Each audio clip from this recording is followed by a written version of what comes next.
नमस्कार, स्वागत है आपका बीटीवी न्यूज में। आपके साथ मैं हूं सना और आइए खबरों की शुरुआत से पहले एक नजर डाल लेते हैं हेडलाइंस पर। सतुवाई अमावस्या पर नर्मदा तटों पर उमड़ी श्रद्धालुओं की भीड़। अमावस्या के साथ सूर्य ग्रहण का भी संयोग, भारत में नहीं था सूर्य ग्रहण का प्रभाव।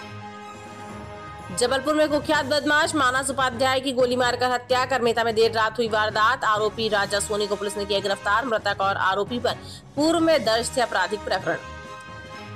और जबलपुर में तेज आंधी के साथ हुई बारिश। दोपहर के बाद जबलपुर में बिगड़ा मौसम का मिजाज, आम जनजीवन हुआ प्रभावित।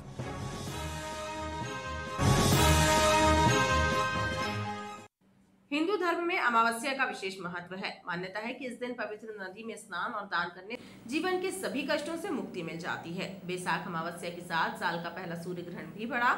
ऐसे में मां नर्मदा के तटों पर सुबह से ही श्रद्धालुओं का तांता लगा रहा।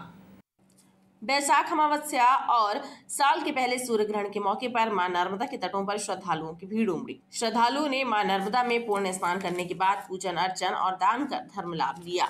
बैसाख अमावस्या को सतुवाई अमावस्या भी कहा जाता है। इस दिन पितरों की आत्मा की शांति के लिए पूजन कर सत्तू का दान करते हैं, जिससे विशेष पुण्य फल की प्राप्ति होती है।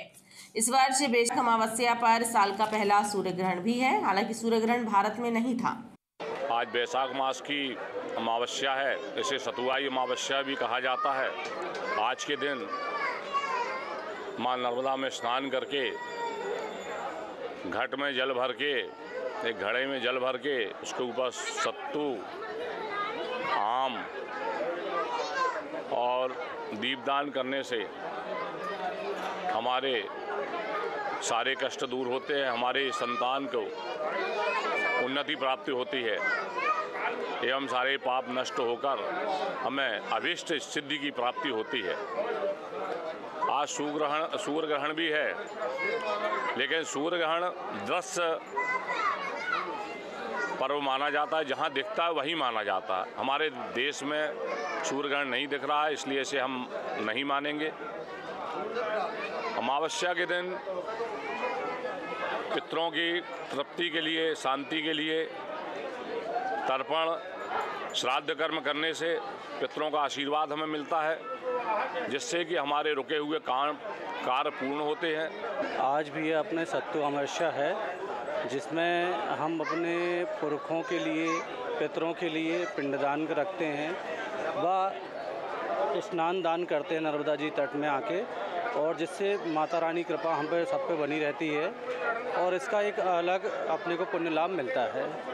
मतलब अपने मतलब जो पुरखे रहते हैं वही प्रसन्न होते हैं, उनके पुरखा दान करने से वही प्रसन्न होते हैं। जी, आज सत्तू अमावस्या है। बैसाख के महीने में अमावस्या सत्तू अमावस्या के नाम से जानी जाती है और आज सत्तू का दान करना शुभ माना जाता है। और आज सूर्य ग्रहण भी है, किंतु हमारे देश में नहीं है ये, फिर भी हम इस अवसर पर दान पुण्य करके और अपना पर्व मना रहे हैं। और आज सत्तू अमावस्या का पर्व इस तरह से बैसाख के अमावस्या पर मनाया जा रहा है। नर्मदा मैया से क्या प्रार्थना करते हैं? नर्मदा मैया से बस यही प्रार्थना है कि पूरे देश में खुशहाली रहे पूरा परिवार सुख समृद्धि से रहे, सब दर्शन का लाभ उठाएं हमारी माँ नर्मदा का, और इनका आशीर्वाद हम सब पर बना रहे। इस साल बैसाख अमावस्या बहुत खास है, क्योंकि इस दिन सुबह 7:04 से सूर्य ग्रहण भी था, जो दोपहर 12:29 तक था। हालांकि भारत में सूर्य ग्रहण नहीं दिखने से इसका असर भी भारत में नहीं था। चंडाल भाटा ट्रांसपोर्ट नगर के आसपास जल संकट व्याप्त है। क्षेत्रीय लोगों को बूंद बूंद पानी के लिए संघर्ष करना पड़ता है। गरीब परिवारों का कहना है कि काम धंधा छोड़कर पानी का इंतजाम करते हैं, तब कहीं जाकर परिवार की प्यास बुझती है। चंडाल भाटा क्षेत्र में रहने वाले गरीब परिवारों पर गर्मी का मौसम कहर बनकर टूट रहा है। महिलाओं और बच्चों को तक दूर दूर से पानी ढोकर लाना पड़ता है, तब कहीं जाकर प्यास बुझती है। क्षेत्रीय लोगों का कहना है कि कई बार शिकायत की गई, लेकिन बस्ती में बोरिंग नहीं हो पाई। आलम यह है कि काम धंधा छोड़कर पानी के इंतजाम में जुटना पड़ता है, तब कहीं जाकर परिवार को पानी मिल पाता है। बहुत परेशानी है पानी के लिए। छोटे छोटे बच्चे छोड़ के आते हैं दोपहर ही में, और जल्दी चालू भी नहीं करते हैं। सुबह नर्मदा लाइन है, वो 6 बजे आता है। नहीं आता, हमारी तरफ ही नहीं आता, उस तरफ ही चलता है। जाओ तो लाइट डिब्बा बाल्टी खड़े रहो वहीं। पार्षद क्या बोलते हैं? पार्षद तो बोलते हैं कि लगवा देंगे, यहाँ पे करवाएंगे, बोर करवाएंगे, बोले कि नहीं करवाते हैं। अब का पता कब तक में हो। कौन सा क्षेत्र? चंडाल भाटा, छिलका, ट्रांसपोर्ट नगर। इसमें पानी की बहुत परेशानी जाती है। अब जैसे काम पे जाना है अपन को 9:30 बजे या 10 बजे, तो अब 11-12 बजे तक तो पानी भरना पड़ता है। नल कितने बजे आता है? नल यहाँ 10 बजे चालू होता है। अब 10 बजे से आदमी पानी भरेगा तो काम पे कितने बजे जाएगा? कौन सा क्षेत्र? चंडाल भरा है, ट्रांसपोर्ट नगर। पानी की बहुत और मीठा पानी भी अंदर कम आता है। यहाँ ग्वारी घाट वाला पानी जो है तो उसी साइड चलता है, इस पार नहीं आता। चंडाल भाटा गरीब बस्ती में रहने वालों का कहना है कि मीठा पानी तो कई दिनों तक नसीब नहीं होता, लेकिन क्षेत्रीय पार्षद को जनता की तकलीफें दिखाई नहीं देती। क्षेत्र में यदि 1-2 बोरिंग लग जाए तो बहुत हद तक समस्या का समाधान हो सकता है। श्रीनाथ की तलैया में हटाने के बाद दोबारा जमी अतिक्रमण यातायात व्यवस्था के लिए चुनौती बने हुए हैं। क्षेत्रीय लोगों की मांग है कि कार्यवाही लगातार जारी रहे और इस बात की जांच की जाए कि 10 बाय 10 की दुकान 10 बाय 30 की कैसे हो गई है। साथ ही अतिक्रमणकर्ताओं पर जुर्माना भी लगाया जाना चाहिए। श्रीनाथ तलैया में रहने वाले सैकड़ों परिवार यहां व्यापारियों द्वारा किए जाने वाले अतिक्रमणों से परेशान हैं। कमर्शियल कॉम्प्लेक्सों में पार्किंग स्थल पर भी दुकानें संचालित हो रही हैं और ग्राहकों के वाहन सड़क पर खड़े किए जाते हैं। इसी प्रकार सड़क और फुटपाथ पर सामान रखकर व्यापार करने की मनोवृत्ति भी शहर का नजारा बिगाड़ रही है। क्षेत्रीय लोगों का कहना है कि अतिक्रमणकर्ताओं पर सख्त जुर्माना किया जाए ताकि सड़कों पर दुकानें न लगें। सड़क सिर्फ और सिर्फ आवागमन के लिए होती है।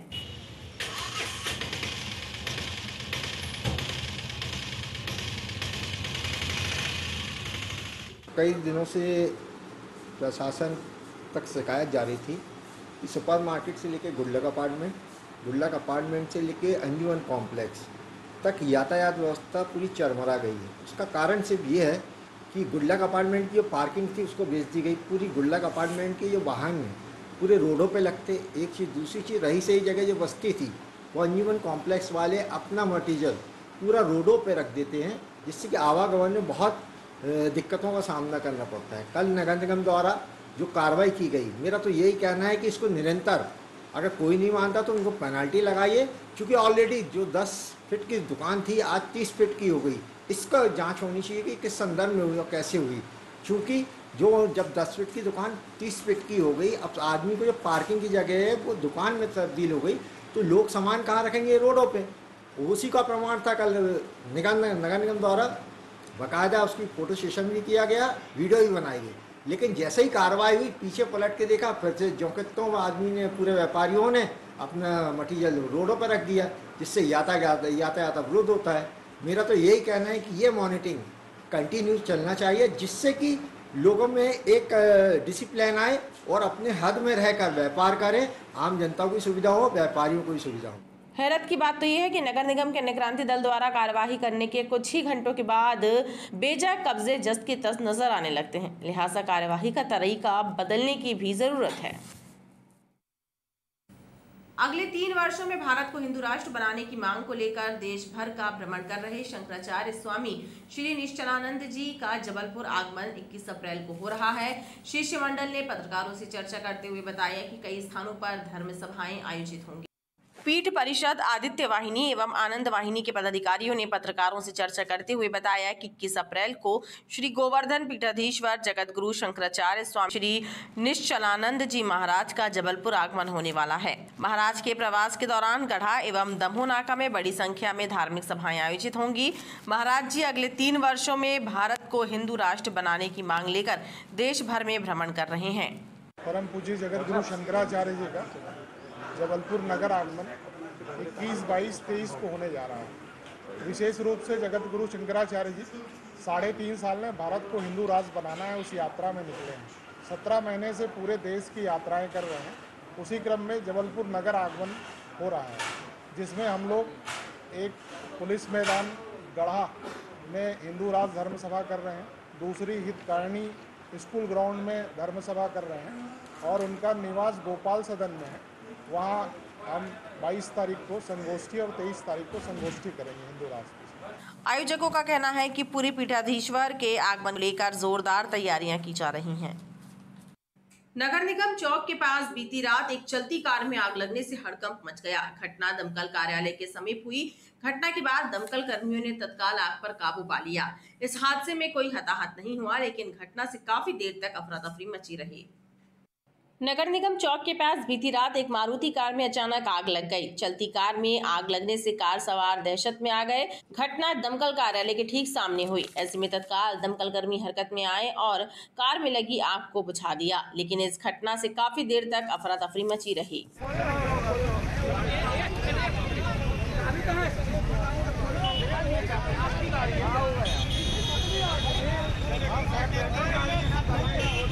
ये 800 में आग अचानक बैटरी से आग लगी।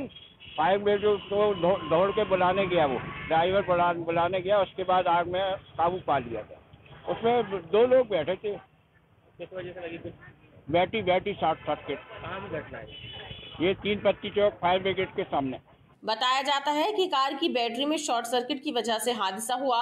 इस घटना में किसी के हताहत होने की कोई खबर नहीं है। आग पर काबू पा लिए जाने के बाद लोगों ने राहत की सांस ली।